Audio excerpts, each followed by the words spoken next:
क्या आप एक एनआरआई हो और आपको भी गिफ्ट सिटी के बारे में ज्यादा कुछ नहीं पता और आपके मन में भी यही क्यूरियोसिटी है कि क्यों आज का हर एक एनआरआई गिफ्ट सिटी में इतना इंटरेस्ट दिखा रहा है। तो ये वीडियो सिर्फ आपके लिए आज का सवाल ये नहीं कि इंडिया में इन्वेस्ट करना चाहिए या ना करना चाहिए।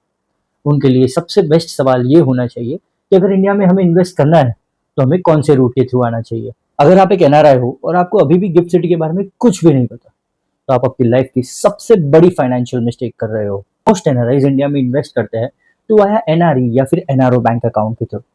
लेकिन पिछले कुछ सालों में इंडिया ने एक ऐसा फाइनेंशियल हब क्रिएट किया है जो ग्लोबल इन्वेस्टर्स के लिए एक गेम चेंजर बन सकता है। उसका नाम है गिफ्ट सिटी गांधीनगर, यानी कि Gujarat international finance tech city. अगर सिंपल लैंग्वेज में समझ जाए तो गिफ्ट सिटी इंडिया का एक इंटरनेशनल फाइनेंशियल सर्विस सेंटर है।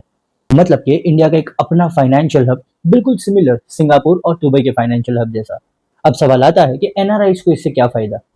सबसे पहला, आप इंडिया की ग्रोथ स्टोरी में आप आपके खुद के इंटरनेशनल बैंक अकाउंट के थ्रू एंट्री ले सकते हो। दूसरा बेनिफिट, गिफ्ट सिटी में ऐसे कई सारे प्रोडक्ट्स हैं जिसमें आप इंडिया में इन्वेस्ट कर सकते हो via your own currency.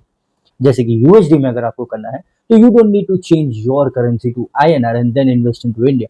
You can invest directly into USD from your bank account to India.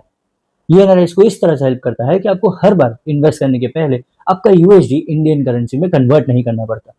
Benefit number 3, यहाँ आपको एक ही जगह पे अलग अलग प्रोडक्ट्स जैसे कि alternative investment funds, wealth management solutions, private market opportunity और कई सारे इन्वेस्टमेंट स्ट्रक्चर्स का डायरेक्ट एक्सेस मिल सकता है। Let's take an example. मान लो कि आप लंदन में रहते हो और आपको इंडिया में इन्वेस्ट करना है, लेकिन आपको एनआरई या एनआरओ अकाउंट के झंझट में नहीं पड़ना है।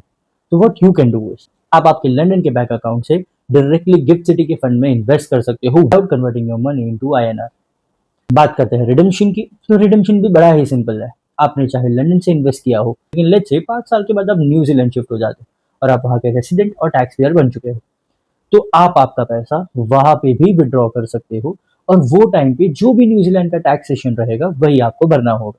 सिंपल वर्ड्स में, आप जिस भी कंट्री के टैक्स रेसिडेंट हो उसका इफेक्ट आपका फाइनल टैक्स आउटकम पर पड़ सकता है। लास्टली, अगर आपको गिफ्ट सिटी के रिलेटेड कोई भी क्वेरीज हो तो do let me know in the comment sections.